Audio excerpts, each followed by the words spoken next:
நீரின் நடுவே தனித்துவான வாசமாயிருக்கிற உமது சுதந்திரமான மந்தையாகிய உம்முடைய ஜனத்தே உமது கோலினால் மே தொருளோம் உமது கோலினால் மே தொருளோம் உமது கோலினால் மே தருளோம் உமது கோலினால் மே தருளோம்.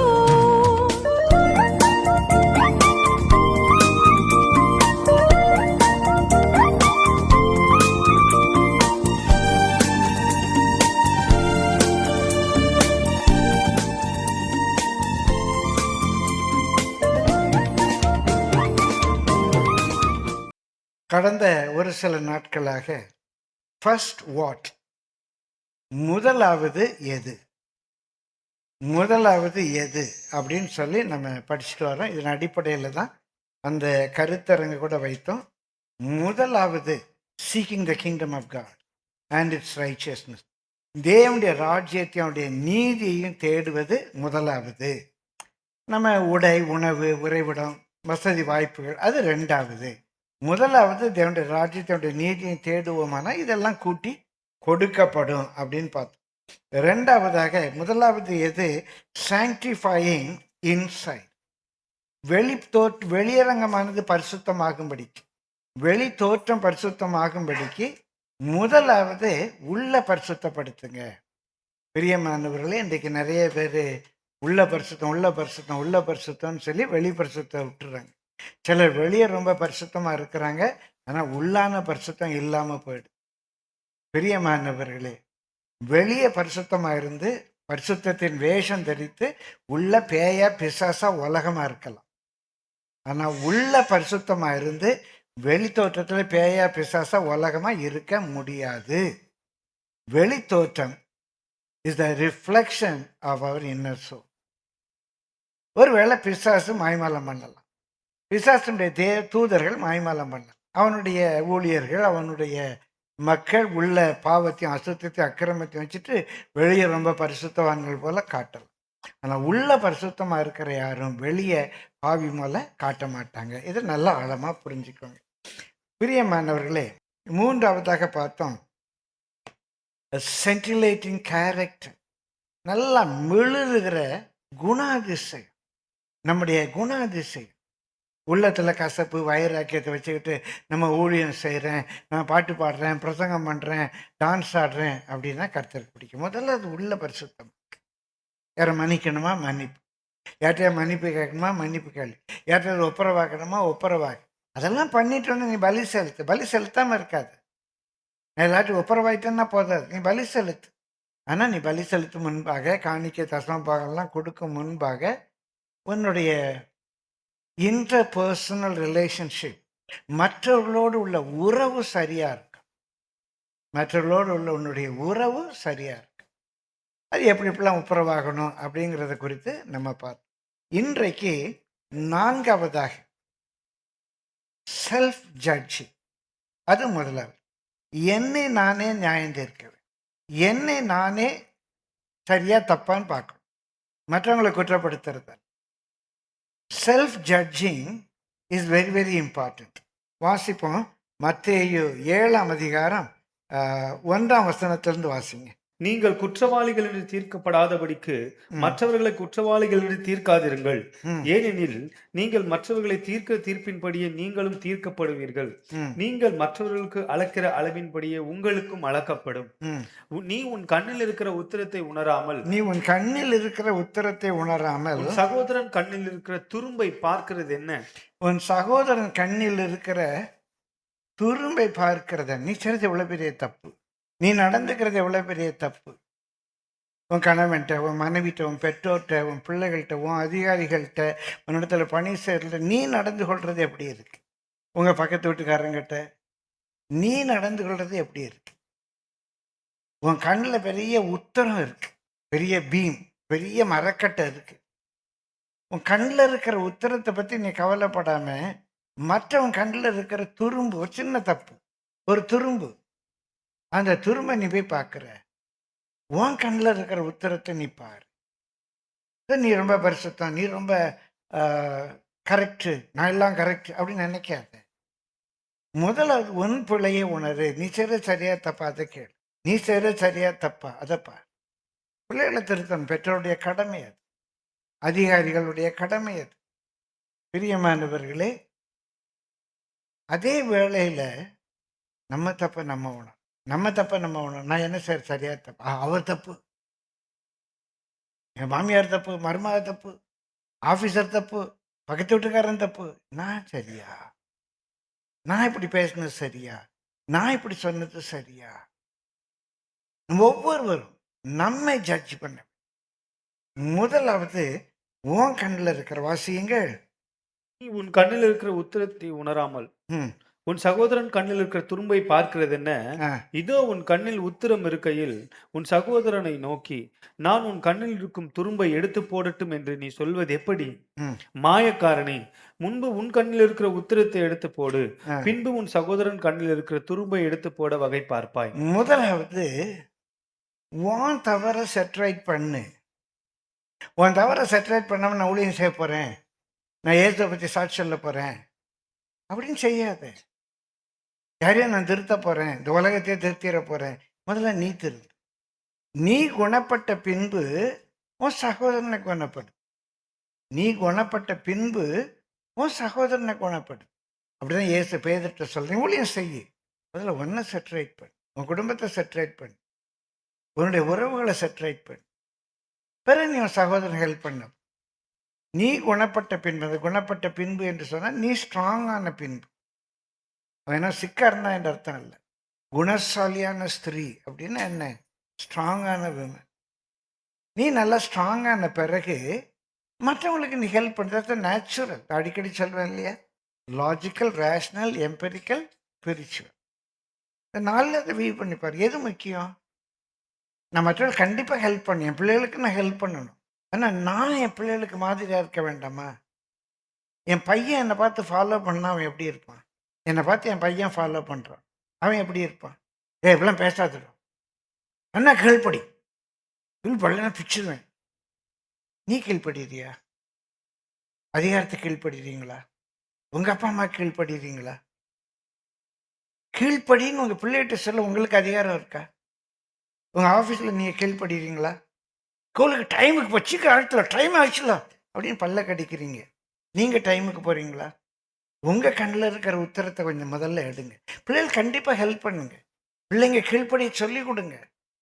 ஆனால் என்ன சொல்கிறார் பவுல்? நான் கிறிஸ்துவை பின்பற்றுவது போல நீங்கள் என்னை பின்பற்றுங்க. அம்மா என்ன சொல்லணும் பிள்ளைகிட்ட? பாருமா, அப்பா என்ன சொன்னாலும் நான் எப்படி கீழ்ப்படுகிறேன் பார்த்தியா? நான் அப்பாவுக்கு கீழ்ப்படுகிறது போல நீங்கள்லாம் தயவுசெய்து அப்பாவுக்கு கீழ்ப்படியணும். நான் எப்படி கீழ்ப்படியணும்? நீங்கள் உங்கள் டீச்சருக்கு கீழ்ப்படியணும். எப்படி கீழ்ப்படியணும்? நான் அப்பாவுக்கு கீழ்ப்படுகிறது போல. நான் எங்கள் பாஸ்டருக்கு கீழ்ப்படி, மூப்பனுக்கு கீழ்ப்படிந்து அடங்குங்கள்னு பைபிளில் போட்டு. இந்த அடங்குங்கள் என்ற சொல்லு ஒரு ஆமை தன்னுடைய கை காலெல்லாம் அந்த கூட்டுக்குள்ளே வச்சுக்கும். கை காலெல்லாம் கூட்டுக்குள்ளே வச்சுக்கும். அந்த கருத்து தான் இங்கே பயன்படுத்தப்பட்டிருக்கு. உங்கள் மூப்பருக்கு எல்லாவற்றிலும் கீழ்ப்படியுங்கள் என்றல்ல, கீழ்ப்படிந்து அடங்குங்க, கையை காலெல்லாம் இழுத்து வச்சுக்கோங்க. பைபிளில் சொல்லியிருக்கு. இப்போ நீங்கள் உங்கள் பிள்ளைகிட்ட என்ன சொல்லணும்? நான் எப்படி பாஸ்டருக்கு கீழ்ப்படியணும், அதே போல் நீங்கள் பாஸ்டருக்கு, உங்கள் சண்டே ஸ்கூல் டீச்சருக்கு நீங்கள் கீழ்ப்படியணும். உங்கள் ஆஃபீஸில் உங்களுடைய அதிகாரிகளுக்கு நீங்கள் கீழ்ப்படியணும். உங்களுக்கு மேலான அதிகாரிகளுக்கு கீழ்ப்படிங்க பைபிளில் சொல்லியிருக்கு. நீ கீழ்ப்படியணும் அப்படின்னு சொல்லி கொடுங்க. உங்கள் கண்ணில் இருக்கிற உத்தரத்தை எடுக்க முடியலை, நீங்கள் அவங்கள போய் கரெக்ட் பண்ண பார்க்குறீங்களா? பிரியமல், அடிக்கடி நான் அநேக பர்த்டே பார்ட்டிஸில் சொல்லியிருக்கேன், உங்கள் பிள்ளைகள் உங்களை ஃபாலோ பண்ணால் அவங்களுடைய முடிவு என்ன? அவங்க எங்கே போவாங்க? சாராய கடைக்கு போவாங்களா, பல்லவத்துக்கு போவாங்களா? உங்களை ஃபாலோ பண்ணுற பிள்ளைகள். நான் கிறிஸ்துவை பின்பற்றுகிறது போல நீங்கள் என்ன ஃபாலோ பண்ணுங்க. நீங்கள் என்ன ஃபாலோ பண்ணுங்க, நான் எப்படி செய்கிறேன் பாருங்க. அதே போல் நீங்கள் செய்யுங்க, அதான் நான் உங்கள்கிட்ட எதிர்பார்க்குறேன் அப்படின்னு நம்ம பிள்ளைகள்கிட்ட சொல்ல தெரிய வேண்டும். அதே தான் லூக்கா பதிவு செய்கிறார். வாசியங்கள் லூக்கா 6ஆம் அதிகாரம் 41, 42. நீ உன் கண்ணில் இருக்கிற உத்திரத்தை உணராமல் உன் சகோதரன் கண்ணில் இருக்கிற துரும்பை பார்க்கிறது என்ன? அவன் மிஸ்டேக்கை பார்க்காம மற்றவங்க மிஸ்டேக் இவர் தப்பு, அவர் தப்பு. நான் தப்பா சரியா? திரும்பவும் கவனத்தோடு சொல்றேன். நீங்க பெற்றோராக, இல்ல உங்களுடைய தொழில்ல நீங்க முதலாளியாக, நீங்க சில பொறுப்புகளில் ஒரு லீடரா இருக்கலாம். அப்ப மற்றவங்கள வழிநடத்த வேண்டிய பொறுப்பு உங்களுக்கு உண்டு. இப்படி செய், இப்படி செய்யாத அப்படின்னு கண்டிப்பா உங்க பிள்ளைகளுக்கு சொல்லணும். உங்கட்ட பணி செய்றவங்களுக்கு நீங்க சொல்லணும். கண்டிப்பா நீங்க லீட் பண்ணணும். ஆனா அதே வேளையில நான் செய்றது சரி. எப்போதும் அத கேட்டு அதுதாங்க லூக்காவும் சொல்றாரு. வாசிங்க 40 அடுத்த வசனம். அல்லது ம், நீ நீ உன் கண்ணில் இருக்கிற உத்திரத்தை உணராமல் உன் ம். சகோதரனை நோக்கி, சகோதரனே, நான் உன் கண்ணில் இருக்கிற துரும்பை எடுத்து போடட்டும் என்று நீ சொல்வது எப்படி? மாயக்காரனே, முன்பு உன் கண்ணில் இருக்கிற உத்திரத்தை எடுத்து போடு, பின்பு உன் சகோதரன் கண்ணில் இருக்கிற துரும்பை எடுத்து போட வகை பார்ப்பாய். ரோமர் 2ஆம் அதிகாரத்துக்கு வாங்க. 1ஆம் வசனத்திலிருந்து நம்ம வாசிக்க போறோம். ஒரு பெரிய பகுதி வாசிக்க போறேன். ஒரு சின்ன ஸ்டடி, உங்களுக்கு ஸ்டடி போல இதை எடுத்துக்கொள்ளுங்க. ரோமர் 2ஆம் அதிகாரம் 1ஆம் வசனத்திலிருந்து வாசிங்க. ஆகையால் மற்றவர்களை குற்றவாளியாக தீர்க்கிறவனே, நீ ம். யாரானாலும் சரி, நீ யாரானாலும் சரி, பெரிய பிஸ்தாவானாலும் சரி, முந்திரி ஆனாலும் சரி, நீ யாரானாலும் சரி, போக்கு சொல்ல உனக்கு இடமில்லை. போக்கு சொல்ல உனக்கு இடமில்லை. நீ குற்றமாக தீர்க்கிறவைகள் எவைகளோ நீ என்னென்ன காரியம்லாம் தப்பு தப்பு தப்புன்னு சொல்ற? நீ குற்றமாக தீர்க்கிறவர்கள் எவைகளோ அவைகளை நீயே செய்கிறபடியால் அவைகளை நீயே செய்கிறபடியால் நீ மற்றவர்களை குறித்து சொல்லுகிற தீர்ப்பினாலே நீ உன்னை மற்றவங்க இப்படி கீழ்ப்படியல, நீ கீழ்ப்படியல, எப்படி உன் பிள்ளை கீழ்ப்படியணும்னு எதிர்பார்க்குற? நீ அதிகாரத்துக்கு கீழ்ப்படியல, அப்போ உனக்கு கீழே இருக்கவங்க எப்படி உன் அதிகாரத்துக்கு கீழ்ப்படிவாங்க? அங்க தெளிவா சொல்லுது, உன்னைத்தானே குற்றவாளியாக தீர்க்கிறாய். உன்னைத்தானே குற்றவாளியாக தீர்க்கிறாய். பிள்ளைய பார்த்து அப்பாவுக்கு கீழ்ப்படின்னு சொல்ற அம்மா புருஷன் கீழ்ப்படியல. அப்ப அந்த கீழ்ப்படியாமை எவ்வளவு தவறு என்பதை உனக்கே தீர்ப்பாக நீ எழுதுகிறாய். பைபிள்ல புருஷனுக்கு கீழ்ப்படிங்கன்னு இருக்கு. நீ கீழ்ப்படிய மாட்டேங்கிற. ஆனா பிள்ளை கீழ்ப்படி சொல்றான்ல கீழ்ப்படிங்கிற. அப்ப என்ன பண்ற? கீழ்ப்படியாமைக்குரிய தீர்ப்பு உனக்கே இருக்கு. நீ எழுதிக்கிற. கீழ்ப்படியணும்ல. நீ அதிகாரத்துக்கு கீழ்ப்படியல. நீ குறித்த நேரத்துக்கு போகல. பிள்ளை அங்கே குறித்த நேரத்துக்கு போகணும், டைமுக்கு போகணும்ல அப்படின்னு எப்படி சொல்ல உனக்கு நியாயம் இருக்கு? அதுதான் இங்க கேட்குறேன். நீ என்ன காரியத்தினால தீர்ப்பு எழுதுகிறாயோ அந்த தீர்ப்பு உனக்கு விரோதமா இருக்கு. உனக்கு விரோதமா இருக்கு. நீ ஒன்ன சரி செய். முதலாவது ஒன்ன சரி செய். பிரியமானவர்களே, அடுத்த வசனத்துல வாசிக்கிறோம். இப்படிப்பட்டவைகளை செய்கிறவர்களுக்கு தேவனுடைய நியாய தீர்ப்பு சத்தியத்தின்படி இருக்கிறது என்று அறிந்திருக்கிறோம். தாங்க திருந்தாம மற்றவங்களை திருத்த முயற்சிக்கிறவங்க, மற்றவங்களை குற்றப்படுத்துறவங்க, நீ தப்பு நீ தப்பு நீ தப்பு நீ தப்புன்னு எல்லாரையும் தப்பு தப்புன்னு சொல்றவங்க, பிரியமானவர்களே, சத்தியத்தின் அவங்களுடைய நியாய தீர்ப்பு சத்தியத்தின்படியே எப்படிப்பட்டவர்களை செய்கிறவங்க ஒரு பெரிய பகுதி இருக்கு. அதுக்கு முந்தின அதிகாரம் 18ஆம் வசனத்திலிருந்து வாசிங்க. இப்படிப்பட்டவைகளை செய்கிறவர்கள், எப்படிப்பட்டவர்களை செய்கிறவர்கள்? சத்தியத்தை அநியாயத்தினாலே அடக்கி வைக்கிற மனுஷருடைய எல்லாவித அவபக்திக்கும் அநியாயத்துக்கும் விரோதமாய் தேவ கோபம் வானத்திலிருந்து வெளிப்படுத்தப்பட்டிருக்கிறது. சத்தியத்தை அநியாயத்தினால அடக்கி வைக்கிற இப்படிப்பட்டவைகளை செய்துட்டு மற்றவங்கிட்ட போய் சத்தியம் சத்தியம்னு எப்படி நீ சொல்ல முடியும்? சத்தியத்தை அநியாயத்தினால அடக்கி வைக்கிற. அடுத்த வசனம். தேவனை குறித்து அறியப்படுவது அவர்களுக்குள்ளே வெளிப்பட்டிருக்கிறது. ம், தேவனே அதை அவர்களுக்கு வெளிப்படுத்தி இருக்கிறார். ம், எப்படி என்றால், காணப்படாதவைகளாகிய அவருடைய நித்திய வல்லமை தேவத்துவம் என்பவைகள் ம், உண்டாக்கப்பட்டிருக்கிறவைகளினாலே உலகம் உண்டானது முதற்கொண்டு தெளிவாய் காணப்படும். ம், ஆதலால் அவர்கள் போக்கு சொல்ல இடமில்லை. ம். அவர்கள் தேவனை அறிந்தும் அவரை தேவனென்று மகிமைப்படுத்தாமலும் தேவனை அறிந்திருக்கிறேன், என் தேவன் நடத்துறான்னு சொல்றேன், தேவ சித்தங்கிறேன், என் இஷ்டப்படியே செஞ்சுட்டு தேவ சித்தங்கிறது அநியாயம் இல்லை. நான் செய்கிறது என் இஷ்டப்படி செய்வேன். தேவ சித்தம், தேவன் நடத்துறாரு, எல்லாம் தேவனுடைய சித்தம், அது எப்படி நான் சொல்ல முடியும்? நான் செஞ்சது என் இஷ்டப்படி தானே செய்கிறேன். என் இஷ்டப்படி எல்லாம் செய்கிறேன். என் இஷ்டப்படி ஊர் சுற்றுறேன், என் இஷ்டப்படி லவ் பண்ணுறேன், இல்லை நான் ஜாதி பார்க்குறேன், படிப்பு பார்க்குறேன், எல்லாம் என் இஷ்டப்படி நான் செய்துக்கிறேன். நீ தேவனை அறிந்திருந்தும் தேவ சித்தத்துக்கு ஒப்பிடாம ஏன் தேவன் இப்படி பண்றாரு, தேவன் இப்படி நடத்துறாருன்னா தேவன் நடத்திய செய்த. அவங்க தேவனை அறிந்திருந்தும் அவரை தேவன் என்று மகிமைப்படுத்தலையே. நான் வாலிப பையனா இருக்கும்போது 22 வயசு இருக்கும். ஒரு உறவினுடைய திருமண பேச்சுவார்த்தை நடக்க நாங்க இருக்கிறேன். அந்த மாப்பிள்ளை வீட்டுக்காரங்க எல்லாம் ஊழியம் செய்றவங்க. அந்த மாப்பிள்ளை ஒரு சபையில கிட்டார் வாசிக்கிறவர். அந்த மாப்பிள்ளையுடைய அக்கா தீர்க்க தரிசன வரம் பெற்றவங்க. பொண்ணு பார்க்க வந்திருக்காங்க. பல ஆண்டுகளுக்கு முன்பாக, ஒரு 50 ஆண்டுகளுக்கு முன்பாக நடந்த நிகழ்வு என்னுடைய உள்ளத்தில் ஆழமான தாக்கத்தை ஏற்படுத்தியது. அந்த தீர்க்க தரிசனம் சொல்ற அக்கா வந்து ஜெபிச்சாங்க. அப்படியே ஆண்டவரே நீரே எங்களை கொண்டு வந்து, நீங்களே எங்களை நடத்தி கொண்டு வந்து ஆண்டவரே ஊன்லாம் ஜெபிச்சாங்க. நான் இருந்தேன் அங்க. அது என்ன அந்நிய பாஷையோ இல்லை அது என்ன உருட்டலோ தெரியல, என்னமோ ஜெபிச்சாங்க. அப்புறம் பேச்சுவார்த்தை ஆரம்பிச்சு. மாப்பிள்ளை வீட்டில் ஒரு டிமாண்ட் பண்ணாங்க. பொண்ணு வீட்டில் நாங்கள் இவ்வளோ செய்கிறோம்னாங்க. அவங்க இல்லை கொஞ்சம் குறைச்சி வந்தாங்க, இவங்க கொஞ்சம் கூட்டினாங்க. இப்படியே 2 பேச்சுவார்த்தை போயிட்டு இருந்துச்சு. கடைசியில் மாப்பிள்ளை வீட்டில் டிமாண்ட் பண்ணதுக்கும் பொண்ணு வீட்டில் தாரோன்னு சொன்னதுக்கும் 500 ரூபாய் வித்தியாசம். 50 ஆண்டுகளுக்கு முன்பாக 500 ரூபான்னா ஒரு 50,000 கூட வச்சுக்கோங்களேன். ஏதோ ஒரு தொகை வித்தியாசம். அந்த கல்யாணம் நின்று போயிடுச்சு. இதுக்கு எதுக்கு அபிஷேகம்? இதுக்கு எதுக்கு தீர்க்க தரிசனம் வரோம்? இதுக்கு எதுக்கு அந்நிய பாஷை? ஆண்டவர் நடத்தினாராம். ஆண்டவரே எங்களை நடத்தி கொண்டு வந்தீர், மோசம் போகாதீர்கள், தேவன் தன்னை பரியாசம் பண்ண ஒட்டா. தேவனை அறிந்திருந்து தேவனை மகிமைப்படுத்தலைன்னா அது எவ்வளோ பெரிய தப்பு. அப்போ எப்படி நம்ம மற்றவங்களை குற்றப்படுத்த முடியும்? தேவனை அறிந்திருந்தும் அவரை தேவன் என்று மகிமைப்படுத்தாமலும் ஸ்தோத்தரியாமலும் இருந்து ஆ, தங்கள் சிந்தனைகளினாலே வீணரானார்கள். ம், உணர்வில்லாத அவர்களுடைய இருதயம் இருளடைந்தது.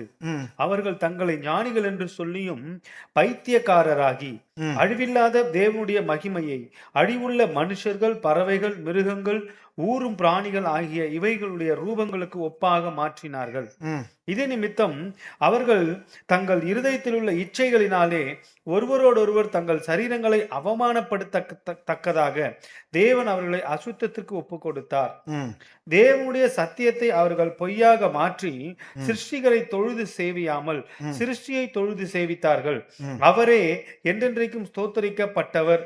ஆமென். ம்.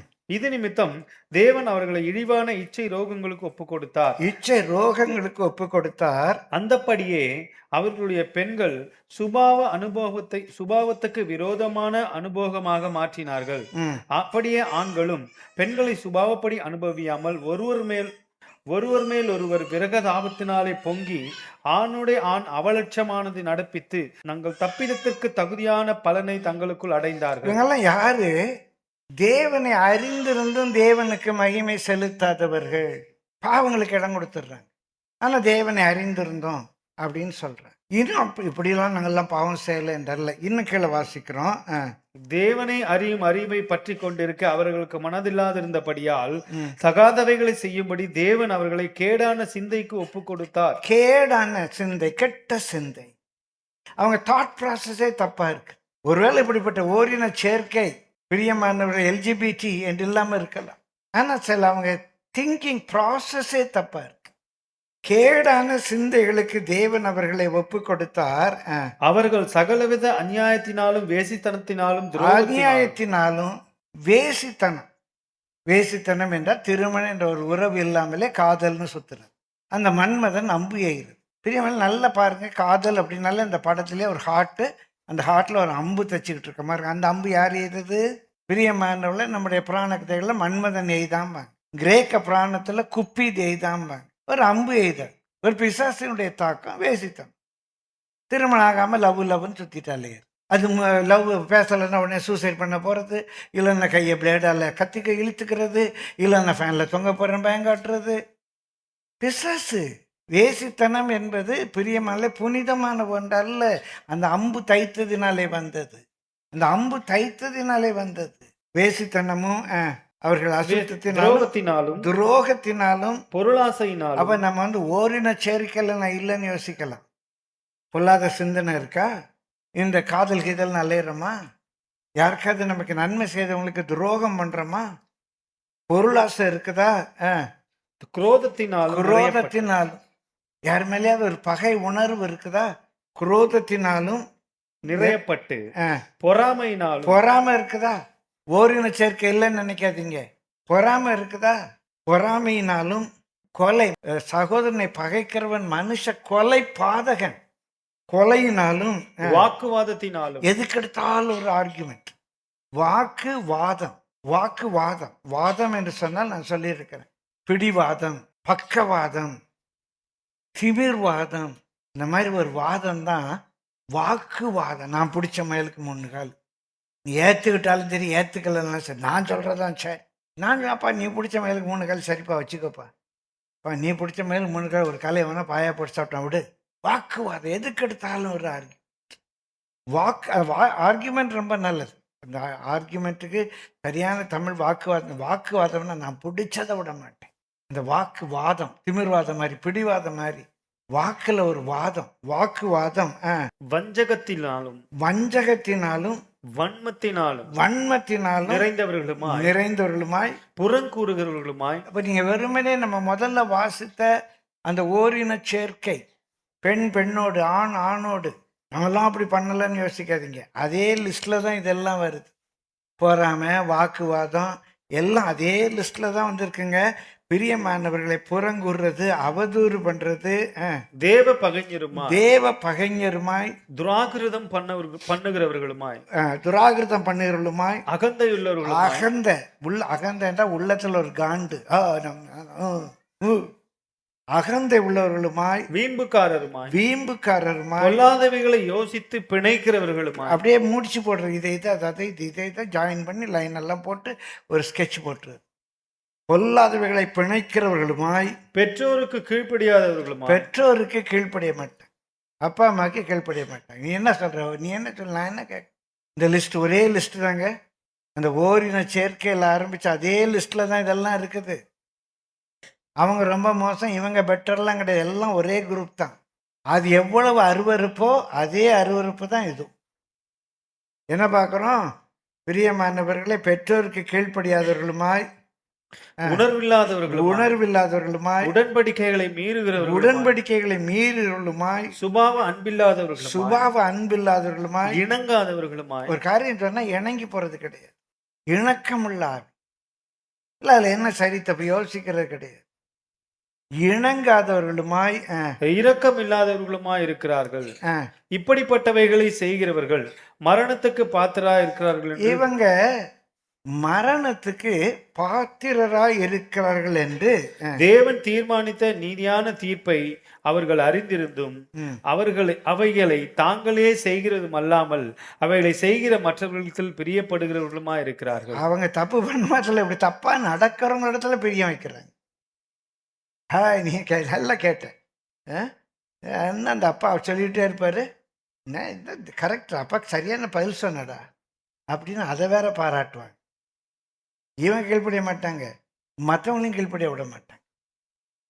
அதிகாரிகளுக்கு, வேலை ஸ்தலத்தில் அங்கே இருக்க பிரின்சிபாலுக்கு விரோதம், மற்ற ஸ்டாஃபையும் தூண்டி விட்டு, இதெல்லாம் நீ சேவன் என்ன தாழ்த்தி ஒரு ஸ்கூலில் டீச்சராக இருக்க ஒரு அருமையான மகள்கிட்ட கடந்த நாட்கள்லாம் சொன்னேன். நிறைய எக்ஸ்ட்ரா டியூட்டி போடுறாங்க. அப்போ இந்த மகள்கிட்ட நினச்சேன், நான் டீச்சராக வேலை பார்த்தேன். காலையில் ஸ்கூலுக்குள்ளே போகும்போதே ஆஃபீஸில் கிளார்க்கிட்ட கேட்பேன், இன்றைக்கி ஏதாவது எனக்கு எக்ஸ்ட்ரா பீரியட் இருக்கா, யாராவது ஆப்சண்ட் வந்து எனக்கு எக்ஸ்ட்ரா டியூட்டி போடுங்க. நான் ரிசைன் பண்ணிட்டு வரும்போது அந்த கிளார்க் அதை சாட்சிட்டு, இந்த ஸ்கூல்லேயே எக்ஸ்ட்ரா டியூட்டி விரும்புகிற ஒரே ஆள் நீங்கள் தான் சார். ஸ்டாஃப் ரூமில் உட்காந்து கதை பேசுறதுக்கு இன்னொரு கிளாஸில் ஃப்ரீ பீரியடில் போய் அந்த கிளாஸில் உட்காந்து அந்த பிள்ளைங்களோட இன்ட்ராக்ட் பண்ணுவேன். சமயம் கிடைக்கும்போது அவங்க சப்ஜெக்டோடு சேர்த்து பைபிளை சொல்லுவேன். ரொம்ப எனக்கு பிடிக்கும். சும்மா ரூமில் உட்காந்துக்கிட்டு இருக்கிறதுக்கு, லைப்ரரியில் உட்காந்துட்டு எக்ஸ்ட்ரா டியூட்டி செஞ்சால் என்ன? உனக்கு 1 மைல் தூரம் வர பலவந்தம் பண்ணால் 2 மைல் தூரம் போகிறதுக்கு வில்லியாரு. உனக்கு 1 பீரியட் எக்ஸ்ட்ரா டியூட்டி போட்டாங்கன்னா 2 பீரியட் செய்கிறதுக்கு வில்லிங்க யாரு? ஃப்ரீ பீரியடில் ஆஃபீஸில் உட்காந்து ஸ்டாஃப் ரூமில் உட்காந்து கதை பேசுகிறதுக்கு இன்னொரு கிளாஸில் போய் இந்த பிள்ளைங்களோட போய் கதை பேசு, ஜாலியாக இருக்கும். பிரியமானவர்களே, இங்கே இருக்கிற டீச்சர்ஸை நான் உற்சாகப்படுத்தி சொல்கிறேன். நான் வேலையெல்லாம் விட்டு ரிசைன் பண்ணி 2-3 ஆண்டுகள் கழித்து ஒரு முறை ஸ்கூலுக்கு போகிறேன். என்னோட பணி செய்த ஒரு ஆசிரியர், அவர் ஆங்கிலத்தினுடைய தலைமை பொறுப்பில் இருக்கிறவர், என்னை கூப்பிட்டு போகிறாரு. நிறைய பிள்ளைகள் எனக்கு விஷ் பண்ணுறாங்க. நான் இன்னும் ஒரு 4 வருஷமாக தான் இருக்கும், இல்லை 5 வருஷம் ஆகிருக்கும். 5 ஆண்டுகள் கழித்து போகிறேன். அப்போது 5ஆம் படித்த பிள்ளைங்க இப்போ 10ஆம் படிச்சுட்டு இருப்பாங்க. அப்போ 5ஆம் இருந்த பிள்ளைங்க இப்போ 11ஆம் இருப்பாங்க. அந்த பிள்ளைகள் என்னை பார்த்து விஷ் பண்ணுறாங்க. அந்த இங்கிலீஷ் டீச்சர் என்கிட்ட கேட்டார், பிரியமானவர்களே, என்ன சார் நான் உங்கள் கூட என்ன மிஸ் டைம் நான் உங்கள் கூட வரேன், என்னை பார்த்து விஷ் பண்ண மாட்டேங்கிறாங்க, உங்களுக்கு விஷ் பண்ணுறாங்கன்னு. நான் சொன்னேன், இங்கே வேலை பார்க்கும்போது அவங்களோட நான் இன்ட்ராக்ட் பண்ணியிருந்திருப்பேன், அவன் கிளாஸுக்கு நான் போயிருந்திருப்பேன், அந்த பிள்ளைங்களுக்கு காசு சொல்லியிருந்திருப்பேன். 5 ஆண்டுகள் கழித்து அந்த பிரமிசஸ்குள்ளே போகிறேன், எனக்கு விஷ் பண்ணுறாங்க. பெருமைக்காக சொல்லலை. அங்கே உட்காந்துக்கிட்டு பிரின்ஸ்பால் கீழ்ப்படியாது, இதெல்லாம் நீ செய்ய வேண்டாம், எக்ஸ்ட்ரா கிளாஸ் நீ மட்டும் பண்ணுமா, அவங்கெல்லாம் போகலையே, உனக்கு மட்டும் எக்ஸ்ட்ரா கிளாஸ் போடுறாங்க அப்படின்னு யாரையும் நான் தூண்டி விட்டது. இன்றைக்கி நான் சந்தோஷமாக இருக்கு. இங்கே இவளை பற்றி நம்ம வாசிக்கிறோம். பிரியமானவர்களே, அவர் தாங்க இதெல்லாம் செய்கிறது மாத்திரமில்லை, செய்யாமல் இருக்கவங்க மேலே பெரிய படம். நல்லா கேட்டேன், பிரின்ஸ்பாலை நல்லா கேட்டேன், அந்த அதிகாரியை நல்லா நச்சுன்னு மூஞ்சில் அடித்த மாதிரி கேட்டப்பா, நீ தான் சார் சூப்பர், எங்கள் யூனியன் லீடர் ஆகணும் நீ தான் அப்படின்னு குரூப் செக். அவ்வளோ பயங்கரமாக இருக்குப்பார். யார்? தேவனை அறிந்தவர், சத்தியத்தை அறிந்தவர்கள். நீங்கள் மாதிரியா இருக்கீங்களா? வாசிக்கிற இப்போ தான் 2ஆம் அதிகாரத்தில் வர்றாரு. 2ஆம் அதிகாரம் 3ஆம் வசனத்துக்கு வாங்க. இப்படிப்பட்டவைகளை இங்க செய்கிற ஒரு பெரிய லிஸ்ட் பார்த்தோம் பாருங்க. பொறாமை, துரோகம், கீழ்ப்படியாமை, ஒரு பெரிய லிஸ்ட். இப்படிப்பட்டவைகளை செய்கிறவர்களை குற்றவாளிகள் என்று தீர்த்தும் ஆ, அவைகளையே செய்கிறவனே, ஆ, நீ தேவனுடைய நியாய தீர்ப்புக்கு தப்பிக்கொள்ளலாம் என்று நினைக்கிறாயோ? இதெல்லாம் மற்றவங்க செஞ்சா தப்புன்னு சொல்லிட்டு அதையே நான் செய்தா நான் நியாய தீர்ப்புக்கு தப்பிக்கொள்ள முடியுமா? அல்லது தேவ தயவு நீ குணப்படும்படி உன்னை ஏவுகிறது என்று அறியாமல் அவருடைய தயவு, பொறுமை, நீடிய சாந்தம் இவைகளின் ஐஸ்வர்யத்தை அசட்டை பண்ணுகிறாயோ? இன்றைக்கு ஆண்டவனை திருத்த விரும்புறார். நீ புருஷன் கீழ்ப்படியாம பிள்ளைய பார்த்து கீழ்ப்படி கீழ்ப்படி கீழ்ப்படின்னு சொன்ன எவ்வளோ அநியாயம் அது. நீ உங்க அப்பாவுக்கு கீழ்ப்படியாம உன் மகனை பார்த்து கீழ்ப்படி கீழ்ப்படி கீழ்ப்படின்னு சொன்னது எவ்வளோ அக்கறமை அது. நீ உன் அதிகாரிக்கு கீழ்ப்படியாம உன் பிள்ளைகளை பார்த்து நீ உன் டீச்சருக்கு கீழ்ப்படி கீழ்ப்படினா எவ்வளோ அக்கிரமம் அது. ஆனால் ஆண்டவர் என்ன, நீ குணப்படும்படி கொஞ்சம் கேப் கொடுக்கார். நீ குணப்படும்படி கொஞ்சம் கேப் கொடுக்க. முதல்ல நீ திருந்து, நீ அப்பா அம்மா கீழ்ப்படி, புருஷனை கீழ்ப்படி, அதிகாரத்துக்கு கீழ்ப்படி, சட்டத்திட்டங்களுக்கு கீழ்ப்படி, உன் பிள்ளைய பார்த்து நீ கீழ்ப்படின்னு சொல்லு. பிள்ளை கண்டிப்பாக சொல்லணும், பிள்ளைகளை கண்டிப்பாக திருத்தணும், பிள்ளைகளை கண்டிப்பாக நல்வழி சொல்லணும், தவறு செய்தால் தண்டிக்கணும். தண்டிப்பதற்கு ஏற்ற தகுதியில் நம்ம தண்டிக்கக்கூடாது என்றல, தண்டிக்கணும். ஆனால் தண்டிக்க எனக்கு தகுதி இருக்கா என்று மாத்திரம் பார்த்துக்கொள்ளும். அவர்களுக்கு நேர்வழி சொல்லிக் கொடுக்க எனக்கு தகுதி இருக்குதா, நான் படிச்சிருக்கேனா, அந்த வழியில் நான் வந்திருக்கேனா, கொஞ்சம் அவங்களை திரும்பிப்பார். நான் கற்றுக்கொண்ட ஒரு சில பாடங்களை சொன்னால் பெருமைப்படுவதாக இருக்கும், பெருமைப்பட விரும்புது. ஆனால் என்னுடைய அருமையான பிள்ளைகள் இந்த மகாட்டதை நேரில் நான் சொன்னேன்மா, நீ சந்தோஷப்படுமா, நான் எக்ஸ்ட்ரா டியூட்டி போட்டால் சந்தோஷப்படு சொல்லிக் கொடுத்தேன். பிரியமானவர்களை கர்த்தருடைய பரிசுத்த அப்போ நமக்கு மற்றவங்களுக்கு சொல்லிக் கொடுக்குற தகுதிக்கு வரணும். அன்றைக்கு நான் செய்தேன், அந்த பிள்ளைகிட்ட சொல்கிறேன் நீ இப்படி செய்யுமாங்கிறேன். நிறைய காரியங்களுடைய வாலிப நாட்களில் கற்றுக்கொள்ள கர்த்தர் கிருபை தான். இன்றைக்கு எனக்கு அது உதவி செய்யுது. அப்போ எனக்கு 23, 24 வயசு இருக்கும் திருமணத்துக்கு முன்பாக. அப்போவுமே ஆந்திர மாநிலத்தில் ஒரு மீட்டிங், குட் ஃப்ரைடே ஈஸ்டர் சீசனில் எனக்கு ஒரு 3 நாள் மீட்டிங், 4 நாள் மீட்டிங், வியாழன் வெள்ளி சனி ஞாயிறு 4 நாள் மீட்டிங். எங்கள் பிரின்ஸ்பால் ஒரு பெரிய கல்வியாளர், பிரியமானவர்கள். அன்றைக்கு அது ஒரு உயர்தர பள்ளி, இந்தியாவிலே ஒரு பெரிய பள்ளி. அவர்கிட்ட நான் லீவ் லெட்டர் கொடுக்குறேன். 24ஆம் தேதிக்கு எனக்கு லீவ் வேணும். வெள்ளி சனி ஞாயிறு பள்ளி லீவு. 24ஆம் தேதிக்கு லீவ் வேணும், ஒரு லீவ் லெட்டர் அவர்கிட்ட கொடுக்குறேன். வாஸ்து பார்த்தோன்னா ஒரு பெரிய அவருக்கு நான் ஒரு மகன் மாதிரி, மகனிலும் சின்ன பையன் சொல்லலாம். அவருக்கு அப்போ 80 வயது இருக்குது, 70 வயதுக்கு மேலே 80 கிட்ட இருக்கும். எனக்கு ஒரு 23, 24 வயசு இருக்கும்.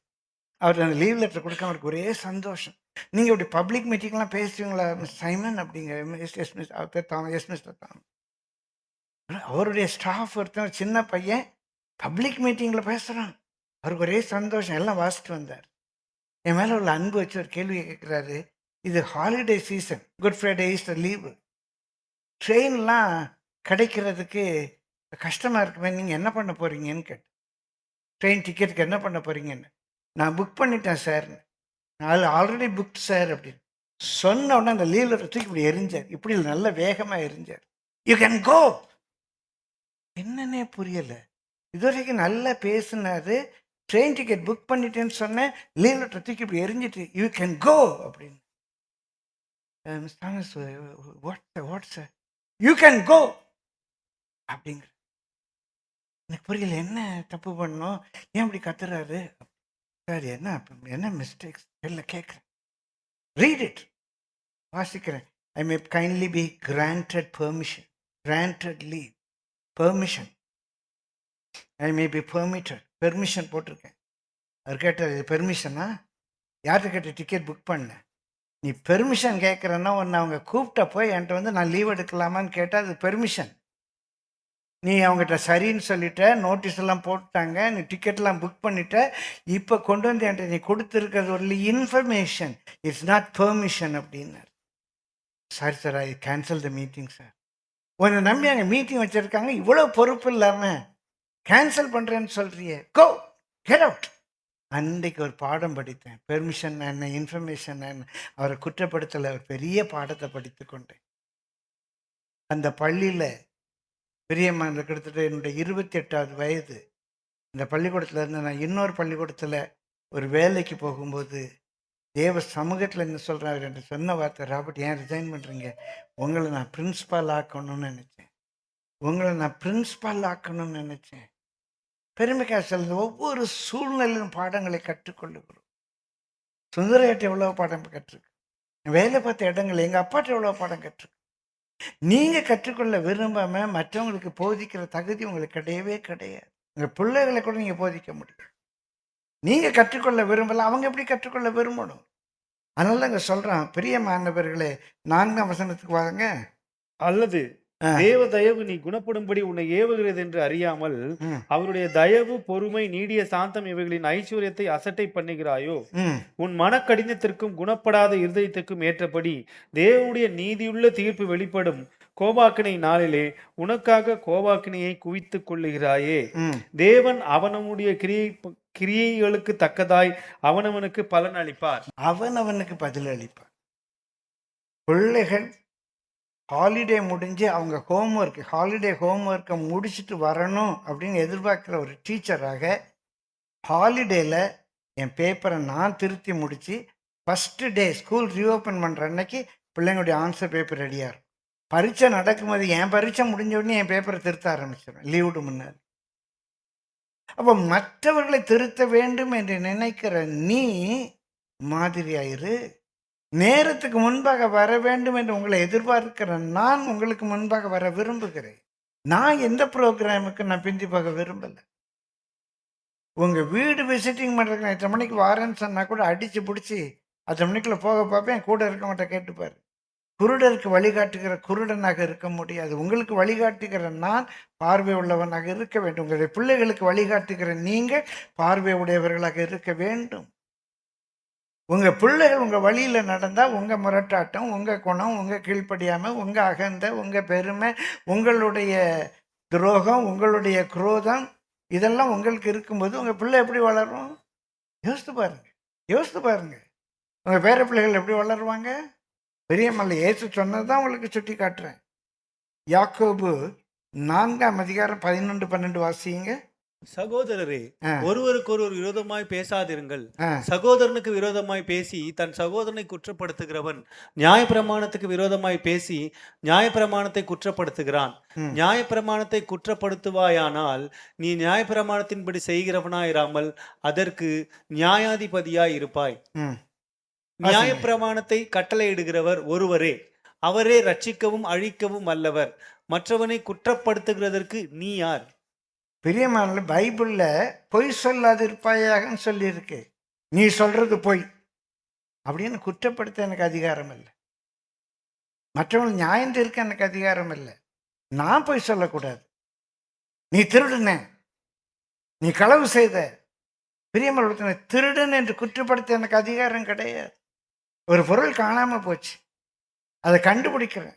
இதை கண்டுபிடிச்சா அது யாரு செய்தான் வெளியே வந்துடும். வேண்டாம், யாரும் நம்ம பிள்ளைங்க குற்றவாளின்னு திருடன் பேர் வரக்கூடாது. பதறேன்.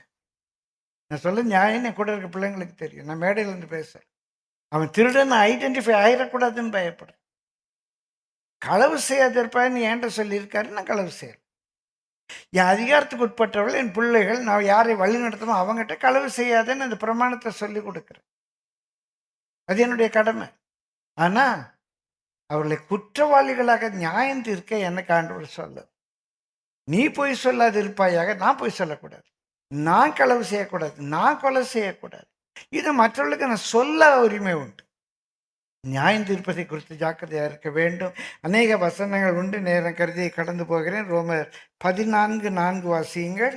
ரோமர் 14:4. மற்றவனுடைய வேலைக்காரனை குற்றவாளி தீர்க்கிறதற்கு நீ யார்? அவன் நின்றாலும் விழுந்தாலும் அவனுடைய எஜமானுக்கே அவன் உத்தரவாதி. அவன் நிலைநிறுத்தப்படுவான். தேவன் அவனை நிலைநிறுத்த வல்லவராய் இருக்கிறாரே. ஒரு போதகராக ஒருத்தர் சபைக்கு சில ஆலோசனை செய்கிறாங்க. ஆனா அவர் சரியா தப்பாங்கிறத நியாயம் தீர்க்க வேண்டியது அந்த சபை விசுவாசிகள்கிட்ட இல்லை. பெற்றோர் சரியா தப்பா என்று நியாயம் தீர்க்க வேண்டியது பிள்ளைகளிடத்துல இல்லை. அந்த பிள்ளைகளை பெற்ற பெற்றோர் தேவனை கணக்கு ஒப்புவிக்கணும். அந்த சபையை நடத்துகிற போதகர் தேவனுக்கு கணக்கு ஒப்புவிக்கணும். பிள்ளைங்க அப்பாவை கரெக்ட் பண்ண முடியாது. பெற்றோரை உங்கள் பிள்ளைகள் கீழ்ப்படிங்கன்னு பைபிளில் போட்டிருக்கா? அதிகாரிகளை உங்களிடத்தில் பணி செய்கிறவர்களுக்கு நீங்கள் எல்லாவற்றிலும் கீழ்ப்படிந்து அடங்குங்கள் அப்படின்னு பைபிளில் போட்டிருக்கா? இல்லையே. பிரியமான மற்றவர்கள் வழி நடத்த வேண்டிய பொறுப்பில் இருக்கிறவர்கள் வழி நடத்துங்க. ஆனால் அதே வேளையில் நியாயப்பிரமாணம் உங்களை குற்றப்படுத்தாதபடிக்கு நீங்க நியாயாதிபதி வேலையை செய்யாதீங்க. அதே 14:10. இப்படி இருக்க நீ உன் சகோதரனை குற்றவாளி என்று தீர்க்கிறது என்ன? நீ உன் சகோதரனை அற்பமா எண்ணுகிறது என்ன? நாம் எல்லோரும் கிறிஸ்துவின் நியாயாசனத்துக்கு முன்பாக நிற்போமே. அந்தபடி முழங்கால் யாவும் எனக்கு முன்பாக முடங்கும், நாவு யாவும் தேவனை அறிக்கை பண்ணும் என்று என் ஜீவனை கொண்டு உரைக்கிறேன் என்பதாய் கர்த்தர் சொல்லுகிறார் என்று எழுதியிருக்கிறது. ஆதலால் நம்மில் ஒவ்வொருவனும் தன்னை குறித்து தேவனுக்கு கணக்கு ஒப்புவிப்பான். நீங்க உங்களை குறித்து ஆண்டவருக்கு கணக்கு ஒப்புவி. நிறைவாக வேணா முகவரை முடிஞ்சிருக்கு, வேணா என்ன முடிஞ்சிருக்கு, இன்ட்ரோடக்ஷன் முடிஞ்சிருக்கு. ஒரு 7 பாயிண்ட் சொல்றேன், குறிச்சிக்கோ. எல்லாரும் குறிப்பா பிள்ளைகள், பெற்றோர்கள், மற்றவர்கள் வழி நடத்துகிற பணியில் இருக்கிறவங்க, குறிப்பாக ஆசிரியர் தொழிலில் இருக்கிறவங்க, ஊழியம் செய்கிறவங்க, Sunday school teachers, youth leaders, குறிச்சிக்கோங்க. ரொம்ப ரொம்ப முக்கியமானது. முதலாவது, you shall know the truth, the word of God, His laws, His precepts, His statutes, His commandments, His will, His ways, etc. முதலாவது பெற்றோர்கள், ஊழியம் செய்கிறவர்கள், சிறுபிள்ளைகள் மத்தியில் ஊழியம் செய்கிறவங்க, வாலிப பிள்ளை மத்தியில் ஊழியம் செய்கிறவங்க, மற்றவர்களுக்கு போதிக்கிற நிலையில் இருக்கிறவங்க, நீங்கள் சத்தியத்தை அறிந்து கொள்ளுங்க. தேவனுடைய வார்த்தையை, தேவனுடைய பிரமாணங்களை, கட்டளைகளை, நியமங்களை பிரியமானவர்களே நீங்கள் அறிந்து கொள்ளுங்க. அவருடைய சித்தம் என்ன, அவருடைய வழி என்ன, இதெல்லாம் நீங்கள் நல்லா அறிந்து கொள்ளுங்க. அப்போ தான் நீங்கள் அதில் நடக்க முடியும், நீங்கள் மற்றவர்களை கைட் பண்ண முடியும். Number 2, receive them in your life. களவு செய்யாது இருப்பாயன்னா களவு செய்யாது, விபச்சாரம் செய்யாது இருப்பாயங்க அப்படின்னா திருமண உறவுக்கு வெளியே நீங்கள் இடம் கொடுக்காது. உங்கள் பிள்ளை தப்பு செய்யக்கூடாது அப்படின்னா நீங்கள் கேர்ஃபுல்லாக, நீங்கள் அந்த கட்டளைகளை ஏற்றுக்கொள்ளுங்க. உன் பிள்ளைங்க டைமுக்கு போகணுன்னா நீங்கள் முதலாவது அந்த receive that word, receive the truth. மற்றவங்களுக்கு சொல்லும் முன்னால் நீங்கள் ரிசீவ் பண்ணிக்கோ. முதல்ல அதை நன்றாக தெரிந்து கொள்ளுங்க. 2வது, அதை ரிசீவ் பண்ணிக்கொள்ளுங்க. 3வது, பி லெட் பை தம். நீங்க அதால் நடத்தப்படும். தேவ சித்தத்தை அறிகிற அறிவை பெற்றுக்கொள்ளுங்க. தேவ சித்தத்தால் நடத்தப்படும். 1 மைல் தூரம் வர ஒருவன் பலவந்தம் பண்ணினால் அவனோடு கூட 2 மைல் தூரம் போக நீ வில்லிங் ஆயிரு. அந்த ட்ரூத்தை ஏற்றுக்கோங்க. அந்த ட்ரூத்தை நீங்கள் ஏற்றுக்கொண்ட பிறகு அந்த ட்ரூத்தால் நடத்தப்படுங்க. சின்ன சின்ன விளையாட்டு காரியங்கள் நிறைய என் வாழ்க்கையில் நடந்திருக்கு. நான் ரட்சிக்கப்பட்ட புதுசு திருநின்றவூரில் இருக்கிறோம். நான் ரட்சிக்கப்பட்டு 21 வயசு. ரட்சிக்கப்பட்டு ஒரு சில அபிஷேகம் பெற்று ஒரு சில வாரங்கள். நாங்கள் சிஎஸ்ஐ பேக்ரவுண்ட்.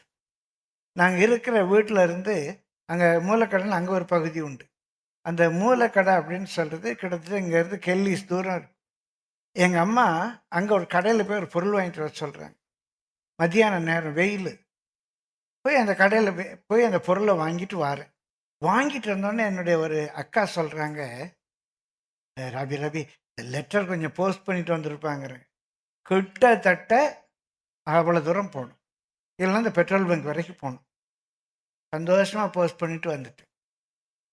வந்தோடனே எங்கள் அம்மா பதறி அடிச்சு, ஐயோ ராபர்ட் அதை மறந்துட்டடா, இந்த பொருளை வாங்கிட்டு வந்துட்டான்னு இன்னொரு பொருளை சொல்கிறாங்க. அதே கெல்லிஸ்க்கு நான் போகணும். ஏமா முதல்ல சொல்லியிருக்க கூடாதா அப்படின்னு கொஞ்சம் ரக்தியாக கேட்டேன். முதல்ல ஒன்று என்னோட இன்னொரு அக்கா, அவங்க மறைச்சு பண்ணாங்க. அவங்க தான் நிறைய வேத வசனங்களை எனக்கு சொல்லிக் கொடுத்தது. பைபிள் வாசிக்க சொல்லிக் கொடுத்தா அந்த அக்கா தான். அந்த அக்கா சொன்னாங்க, ஏன் ராபி நீ ரட்சிக்கப்பட்டேன், ஞானஸ்தானம் எடுத்துட்டேன், பரிசுத்தாவியின் அபிஷேகம் பெற்றிருக்கேன்னு சொல்கிற, உன்னை ஒரு மைல் தூரம் வர பலவந்தம் பண்ணால் நீ 2 மைல் தூரம் பார்க்க வில்லிங்காக இருக்குன்னு ஏசு சொன்னார். நாங்கள் உன்னை 3 தடவை கடைக்கு அனுப்புனா நீ 6 தடவை போகிறதுக்கு வில்லிங்காக இருக்கணும். அப்படி இல்லாமல் எதுக்கு நீ ஞானஸ்தானம் எடுத்தேன்னு கேட்டாங்க. அந்த ஒரே வார்த்தைக்கு ஆண்டவரே மணி மணி மணி மணின்னு சொல்லிட்டு நான் ஓடினேன். நான் படுத்துக்கொண்டு ஒரு பாடம். நிறைய காரியங்கள் நான் பாடம் படித்தேன்.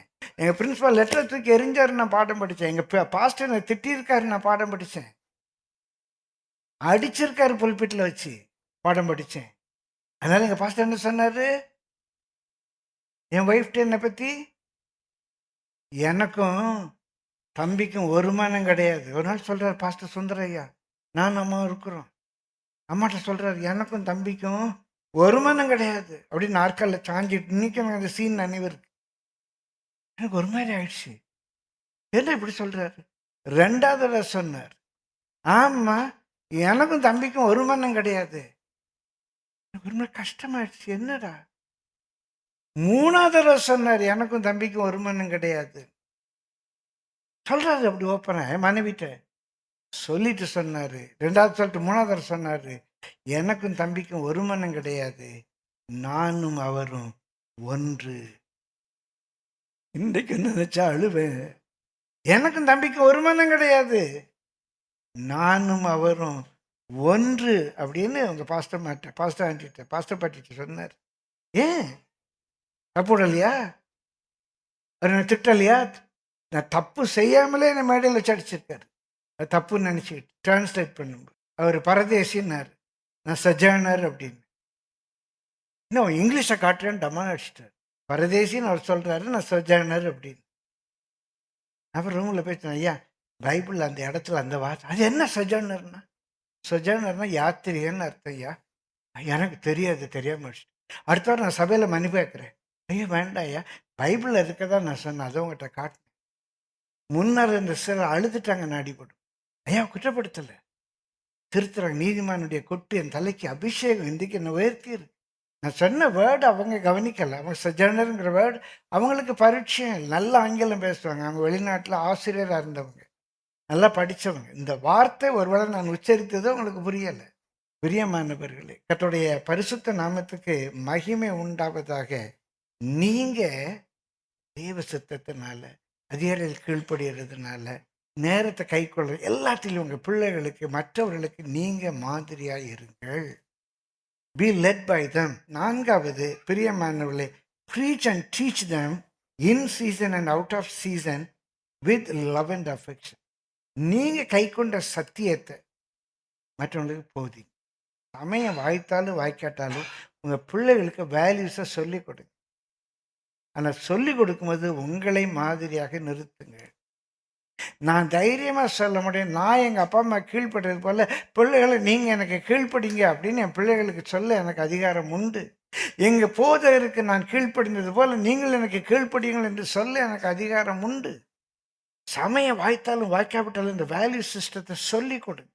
5 மணிக்குள்ளே வாங்க. நான் ஸ்கூலில் வேலை பார்க்குறேன், நான் உள்ள ஊழியத்தில் இல்லை, அங்கே சம்பளம் வாங்கிட்டு இல்லை, நான் ஸ்கூலில் வேலை பார்க்குறேன். ஐயா சொன்னாங்களேன்னு அடித்து பிடிச்சி 4:55 வந்தேன். எத்தனைக்கு வந்தேன்? 4:55 வந்தேன். ஐயா என்னை விட்டுட்டு காரில் போயிட்டேன்.